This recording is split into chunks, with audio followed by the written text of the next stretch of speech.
네, 세계 증시 소식을 빠르게 새벽 배송해드리는 글로벌 증시 시간입니다. 최보원 한국투자증권 수석 연구원과 함께하겠습니다. 안녕하십니까?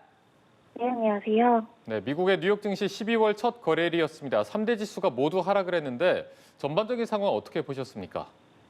네, 전일 S&P 500 지수는 하루 만에 0.5%, 나스닥 지수도 0.4% 하락했습니다.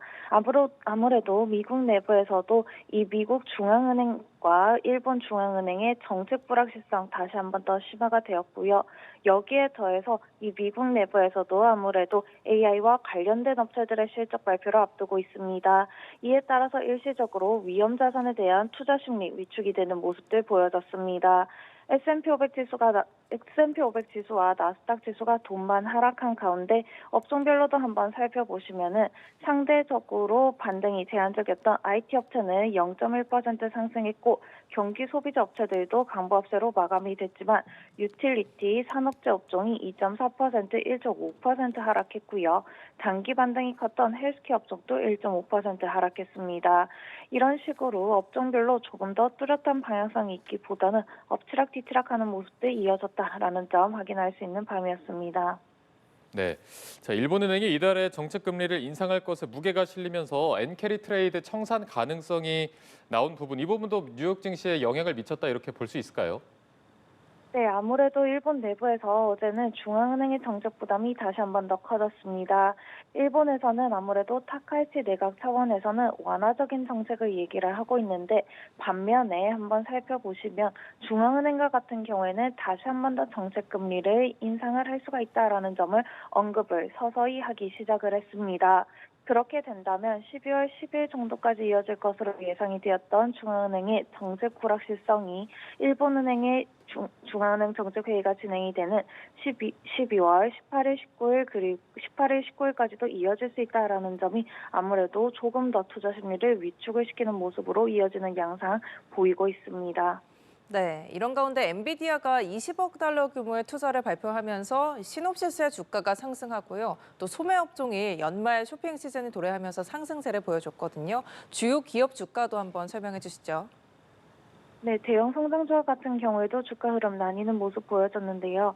엔비디아 최근까지는 부진했지만 아무래도 전일은 1.7% 오르는 모습 보여졌습니다.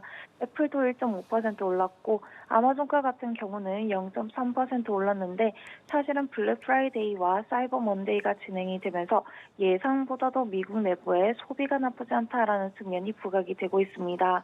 그에 따라서 소비자 업체들 반등이 나타났고 반면에 헬스케어 기업들 중에서도 일라이릴리가 1.6% 하락했습니다.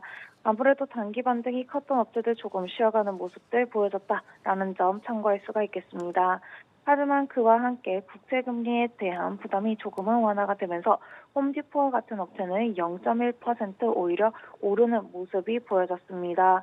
미국 내부에서도 연준의 정책 불확실성은 이어지고 있지만은 추가적으로 실적 개선 기대감 높은 업체들 다시 한번 더 부각이 되는 모습들 보여줬고요. 애플로빈과 이제 도어 대시와 같은 경우에도 3, 4%씩 오르는 모습들 보여줬다라는 점, 반면에 모더나와 같은 경우에는 6% 넘게 빠졌다라는 점도 참고해 주시면 좋겠습니다. 헬스케어 기업들 조금은 빠지는 모습, 반면에 실적 양호할 것으로 예상이 되는 업체들과 같은 경우에는 반등이 나타나는 모습 전일도 보여졌습니다. 네, 그리고 미 연준 주요 인사들이 통화정책 발언을 삼가는 침묵 기간에 들어선 것이 앞으로 증시에 어떤 영향을 미치게 될지도 궁금하고 또 최근에 이제 비트코인 등이 휘청인 것도 증시 하락에 영향을 미쳤다는데 이 부분에서는 이제 향후 투자자들이 어떤 점을 고려해야 할까요? 네, 단기적으로는 불확실성이 조금 더 이어질 수 있다라는 점을 유의를 할 수가 있고요. 시기별로 조금 더 나누어서 살펴보시면요. 12월 초와 같은 경우에는 클라우드 업체들의 실적이 발표가 됩니다. 아무래도 IT 업체들의 가파른 등락에 조금은 유의를 하실 필요가 있고요. 그 다음에는 바로 FOMC 회의가 진행이 되고 그 이후에도 BOJ 회의가 진행이 됩니다. 중앙은행의 정책 불확실성이 12월 중순까지 이어질 수 있다라는 점 유의를 해주시면 좋겠습니다. 그리고 여기에 대해서 비트코인 가격에 대한 부담이 큰데요. 아무래도 비트코인 가격에 따른 등락이 큰 업체들이 있고 반면에 이 디지털 자산에 대한 규제가 조금은 완화가 되면서 수혜가 기대가 되는 업체들이 또 있습니다.